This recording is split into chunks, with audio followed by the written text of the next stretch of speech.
Hello friend, कैसे हैं आप लोग।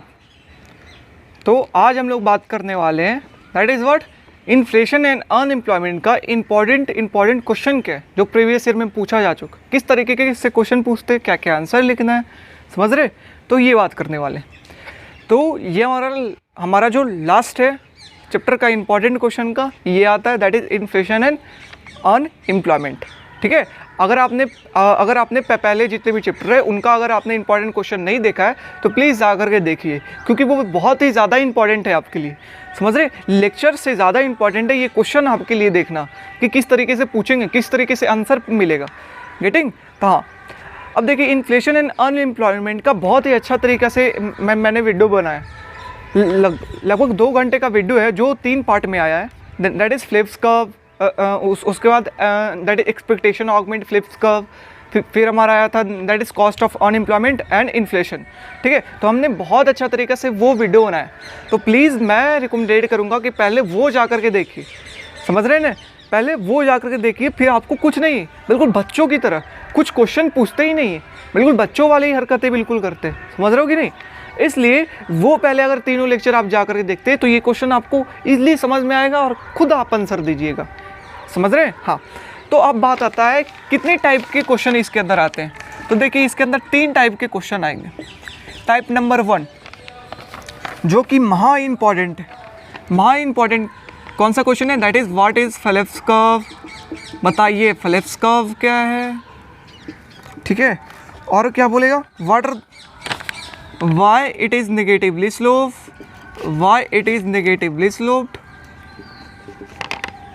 नेगेटिवली स्लोप्ड है ना। And what happen in long run के अंदर ये कैसा होता है, what happen in long run, समझ रहे। फ्लिप्स कर्व क्या होता है, नेगेटिवली स्लोप्ड क्या होता है, लॉन्ग रन के अंदर क्या होता है। ठीक है, तो फ्लिप्स कर्व क्या होता है। देखिए इसी क्वेश्चन को अलग तरीके से पूछ सकते हैं, इसी क्वेश्चन को अलग तरीके से कैसे पूछते हैं, that is short run negative relationship between inflation and unemployment. Explain करिए short run negative relationship between inflation and unemployment. तो बताइए इसी चीज़ को तो कहते हैं फ्लिप्स कर्व, हाँ या ना। मतलब किसको एक्सप्लेन करने के लिए कहा है, फ्लिप्स कर्व को ना, हाँ या ना। हाँ, तो आपको क्वेश्चन समझना होगा कि किस तरीके से, चाहे तो पूछेंगे बताइए फ्लिप्स कर्व क्या होता है, कैसे नेगेटिवली स्लोप्ड कैसे डिराइव करेगा, चाहे पूछ सकते हैं बताइए शॉर्ट रन में नेगेटिवली होता है, that is what negative relation होता है इन्फ्लेशन एंड अनएम्प्लॉयमेंट के बीच का। एक्सप्लेन करिए, मतलब फ्लिप्स कर्व को एक्सप्लेन करना। तो फ्लिप्स कर्व का आप अगर लेक्चर जा करके देखते हैं 17 मिनट का तो आराम से वो एक्सप्लेन कर सकते हैं। तो मैं यहाँ पे रिपीटेशन करके लंबा ये लेक्चर नहीं करना सोचता हूँ, नहीं प्रॉब्लम नहीं। कितने बार ये क्वेश्चन पूछे, तो आइए आपके स्क्रीन के ऊपर शो कर रहा होगा, क्या पूछे, do you agree that the Phillips curve phenomena is a short run trade off between inflation and unemployment. Yes, Phillips curve ने तो यही बोला, yes I agree.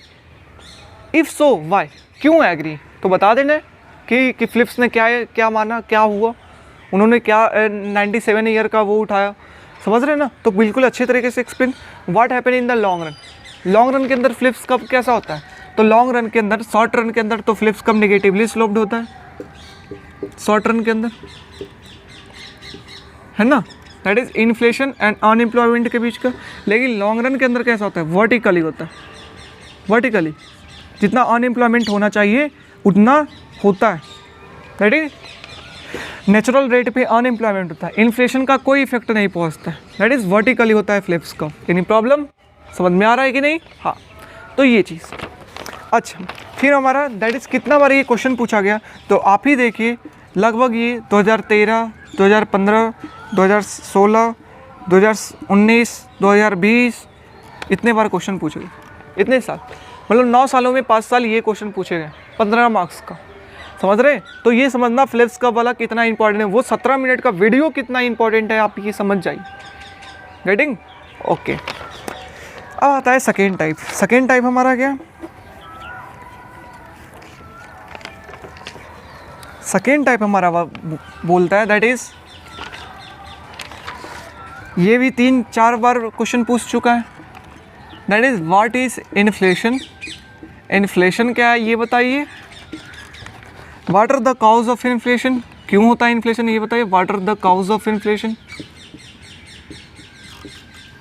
Cause of inflation, समझ रहे ना। और उसके बाद एक्सप्लेन इट्स सोशल कॉस्ट, इसकी सोशल कॉस्ट क्या है ये बताइए। समझ रहे हो कि नहीं, ये क्वेश्चन पूछा है। तो बताइए इन्फ्लेशन क्या है, बात कर चुके हैं इस चीज़ के ऊपर, दैट इज़ सेकेंड वाले वीडियो में। इन्फ्लेशन क्या है, that is price increases over time, है ना। प्राइस इंक्रीजेस ओवर टाइम, इस चीज़ को क्या कहते हैं हम लोग, इन्फ्लेशन कहते हैं। यानी प्रॉब्लम नहीं। क्यों होता है इन्फ्लेशन ये बताइए, क्यों होता है। ज़्यादातर होता है maximum time, that is money supply increase होने के कारण, excessive increase in money supply. Money supply ज़्यादा अगर सरकार नोट की प्रिंटिंग ज़्यादा कर दे तब होगा। दैट इज़ ISA और LMA, है ना। सप्लाई बढ़ा दें मतलब इधर, ये क्या हो गया, इंटरेस्ट रेट डिक्रीजेस, I0 से I1 डिक्रीजेस, आउटपुट Y0 से Y1 हो गया increases.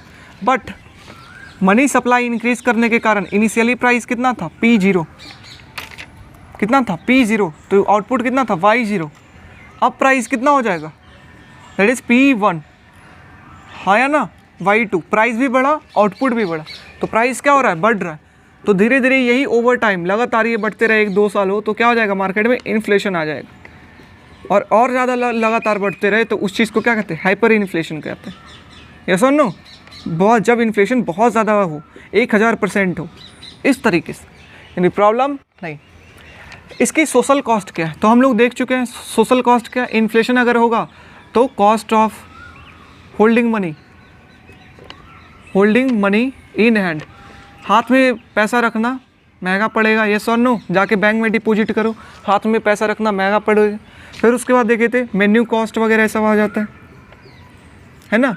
That is shoe leather cost वगैरह ऐसा आ सकता, शू लेदर कॉस्ट वगैरह ऐसा आ सकता। समझ रहे कि नहीं। अगर सोशल कॉस्ट होगा तो जो बोरोवर होंगे, मतलब इन्फ्लेशन होगा तो बोरोवर के लिए अच्छा बात है, बोरोवर के लिए अच्छा बात है। मतलब जो टैक्स पे करना चाह रहे हैं वो टैक्स क्या आएगा, डिले पे करेंगे, क्योंकि इन्फ्लेशन बढ़ने के कारण उनको कम पे करना पड़ेगा। तो गवर्नमेंट के पास पैसा क्या आएगा, डिले आएगा, गवर्नमेंट के पास रेवेन्यू नहीं होगा, तो ये सब्सिडी नहीं दे पाएगी। समझ रहे हो कि नहीं। तो ये सब इफेक्ट है। उसके बाद क्या, सोशल कॉस्ट है, that is what, economic downfall, economy में चेंजेस आएंगे, दैट इज़ इनएफिशिएंट, यानी प्रॉब्लम। तो ये सब हमारा कॉस्ट है, यानी प्रॉब्लम। समझ में आ गया कि इन्फ्लेशन क्या होता है, ये किस कारण होता है, ये हमारा इसका सोशल कॉस्ट। उसी तरीके से क्वेश्चन आ सकता है व्हाट इज़ अनएम्प्लॉयमेंट, जो कि पूछा नहीं गया है, बात बहुत बता रहे हैं। अनएम्प्लॉयमेंट क्या होता है बताइए, उसका कॉज क्या होता है, क्यों अनएम्प्लॉयमेंट होता है, और उसकी सोशल कॉस्ट क्या है, तो वो भी एक्सप्लेन कर देंगे। उस वीडियो में बात कर चुके हैं। बताइए कितने बार ये क्वेश्चन पूछे गए, पिछले 3 बार ये क्वेश्चन पूछे गए। दैट इज़ 15 में, 17 में, 19 में। कितने मार्क्स का, 15 मार्क्स का। नहीं आंसर दे करके आएंगे, बताइए। अगर ये वीडियो देखते तो नहीं आंसर दे करके आएंगे, गेटिंग। तो ये that is type number 2। Type number 3 क्या है हमारा, टाइप नंबर 3 है write short notes. Short notes आ सकता है किस चीज़ पे, व्हाट इज़ फ्लिप्स कर्व। समझ रहे फ्लिप्स कर्व क्या होता है, तो आराम से फ्लिप्स कर्व क्या होता है एक्सप्लेन कर देना है, ठीक है। अब हमारा आता है शॉर्ट नोट्स बना करके पूछेंगे। पहला तो पूछेंगे बताइए फ्लिप्स कर्व क्या होता है, फ्लिप्स कर्व क्या होता है। नहीं तो इनडायरेक्ट वे में पूछेंगे बताइए शॉर्ट रन, ठीक है, शॉर्ट रन नेगेटिव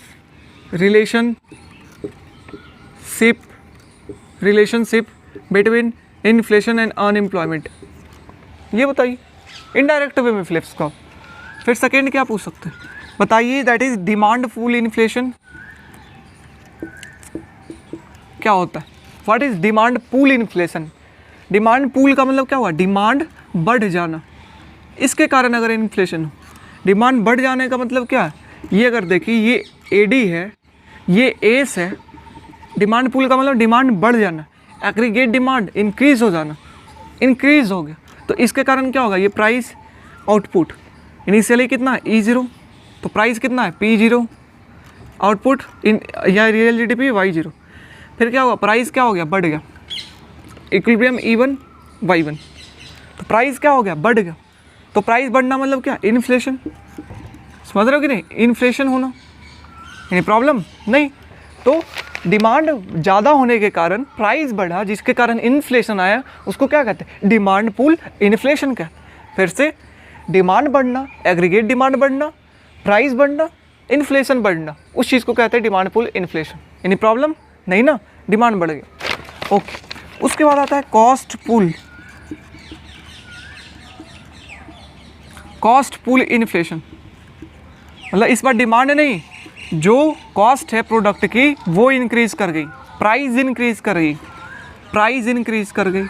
अब बताइए प्राइस इंक्रीज करेगा तो एस कब चेंज करेगा, ये एडी कब चेंज करेगा, बता चुके हैं।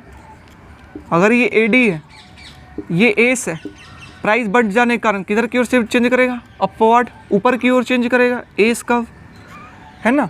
तो प्राइस इनिशियली कितना था, P0, E0, Y0, अब कितना गया, E1, price P1, output Y1, that is price level increases.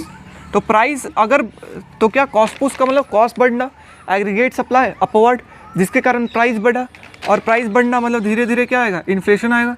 तो इस कारण जो इन्फ्लेशन आए उसे कहते हैं कॉस्ट पुश इन्फ्लेशन। इसमें एस कब पे इफेक्ट पहुंचाता है, इसमें एडी कब पे इफेक्ट पहुंचाता है, गेटिंग, यस और नो, यस, समझ रहे हो कि नहीं। तो डिमांड पुल इन्फ्लेशन किसे कहते हैं, कॉस्ट पुल इन्फ्लेशन किसे कहते हैं, समझ में आया।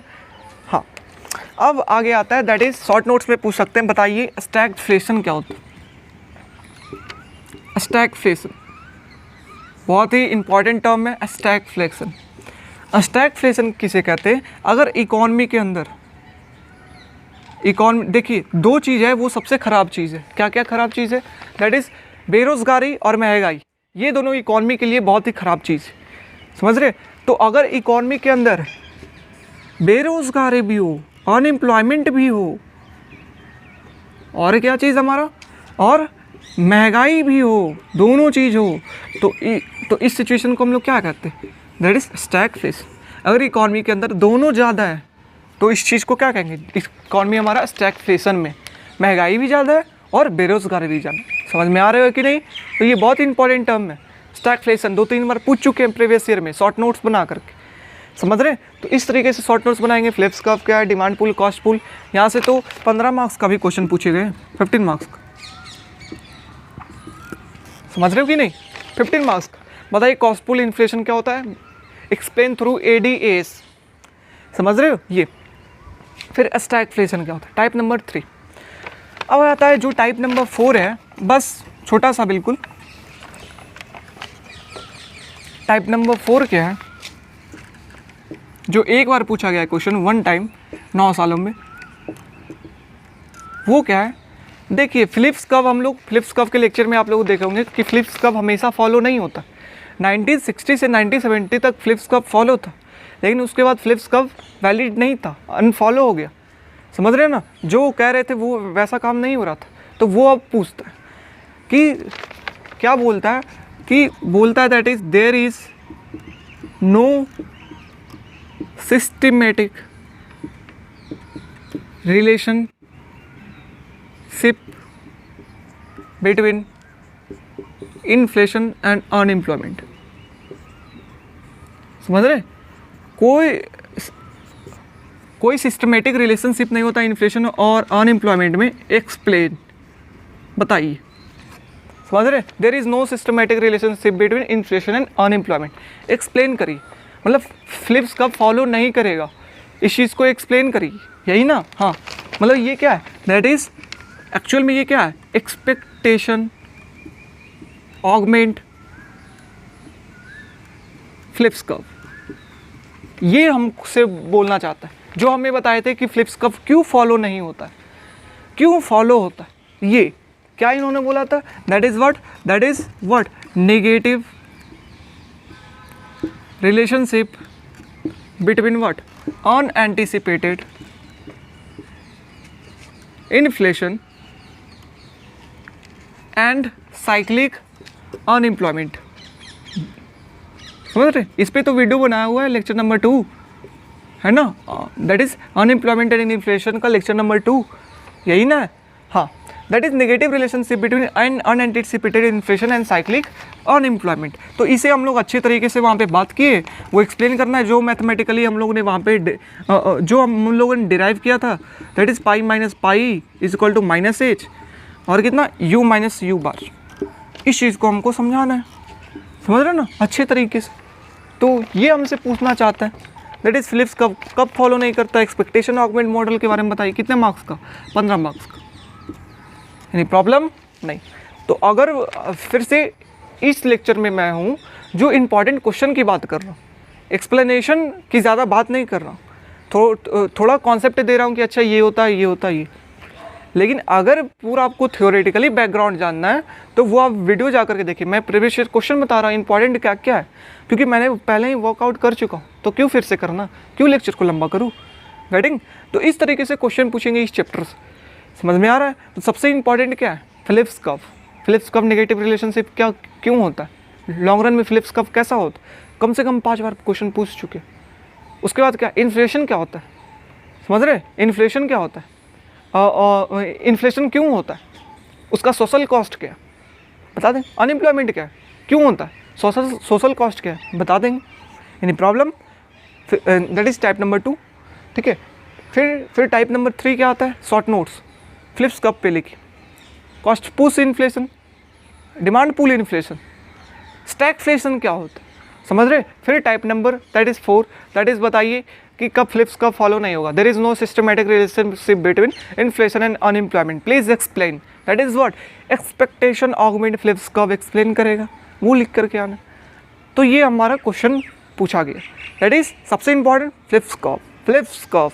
फिर इन्फ्लेशन, वो दोनों काम कर लिया, मतलब 80% आपका ये चैप्टर का ख़त्म, क्योंकि वही दोनों से 8 बार 9 बार, टोटल 12-13 बार में से 8 बार 9 बार तो उसी से पूछा गया, समझ रहे? तो इस कारण, तो अगर अच्छा लगा हो तो ज़रूर लाइक सब्सक्राइब शेयर ज़रूर करिएगा। तो हम लोगों का जो जर्नी था इंपॉर्टेंट क्वेश्चन बताने वाला, दैट इज़ हम लोगों का सेकेंड जो था, दैट इज़ सेकेंड स्टेज जो था कि क्वेश्चन क्या क्या इंपॉर्टेंट, वो ख़त्म हुआ, सारे चैप्टर का ख़त्म हुआ। तो अगर आप लोग लेक्चर देख करके आप लोग इंपॉर्टेंट क्वेश्चन देखते हैं, 110% कहते हैं आपको बहुत ही ज़्यादा अच्छा मार्क्स आएगा, पास नहीं अच्छा मार्क्स आएगा, अगर आप लोग कॉन्सेंट्रेट होकर के आप काम करते हैं तो। यानी प्रॉब्लम नहीं ना? अगर कोई प्रॉब्लम हो तो ज़रूर कमेंट सेक्शन में आप लोग मेंशन करिए कि मेरा ये प्रॉब्लम, समझ रहे? So thank you so much. हम लोग मिलते हैं कभी नेक्स्ट लेक्चर में, क्योंकि एक जो है न्यूमेरिकल वाला पार्ट का एक लेक्चर बच रहा है, तो उस न्यूमेरिकल वाले पार्ट को सॉल्व करेंगे और फिर सिंपल पेपर की तरह सॉल्व करें। दैट इज़ पूरे चैप्टर के अंदर, पूरे जितने भी हम लोग का चैप्टर सिलेबस के अंदर क्या क्या इंपॉर्टेंट, कहाँ से क्वेश्चन आ सकते, तो 1-2 लेक्चर उसके ऊपर होगा।